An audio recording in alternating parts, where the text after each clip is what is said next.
இஞ்சி ரசம் சொல்ல போகிறேன். இதை பார்த்து லைக் பண்ணி சப்ஸ்கிரைப் பண்ணி. ஒரு ஸ்பூன் ஊற்றிக்கிறோம். கடுகு 3/4 ஸ்பூனு, ஸ்பூன் வெந்தயம், பெருங்காயம் ஒரு பிஞ்சு, மாடி தோட்டத்தில் வளைஞ்ச மிளகாய் 2 போட்டுக்கிறேன். அடுத்த தக்காளி 2 போட்டுக்கிறோம். எல்லாத்தையும் சுருளை வதக்கிக்கலாம். இப்போ 3 ஸ்பூன் துவரம் பருப்பு வேக வச்சுருக்கோங்க. மஞ்சத்தூள் 1/2 ஸ்பூன் போட்டு அதை ஊற்றுறோம். 1/2 கிளாஸ் தண்ணி ஊற்றிக்கிறோம். 15 நிமிஷம் கிட்ட கொதிக்கட்டும். இஞ்சி இவ்வளோ பெரிய துண்டை எடுத்து நம்ம நல்லா இடிச்சுக்கலாம். பாருங்க, நல்லா இடிச்சாச்சு.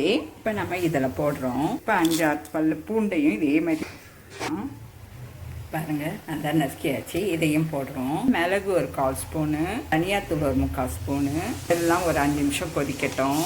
இப்போ கொத்தமல்லி போட்டுக்கிறோம். கொஞ்சோண்டு கல் உப்பு போட்டுக்கிறோம். ஸ்டவ் ஆஃப் பண்ணிவிட்டு ஒரு 1/2 சைஸ் லெமனை புழிஞ்சிக்கிறோம். அரைவாசி லெமனுங்க. ஆனால் லெமன் இஞ்சி ரசம் ரெடிங்க.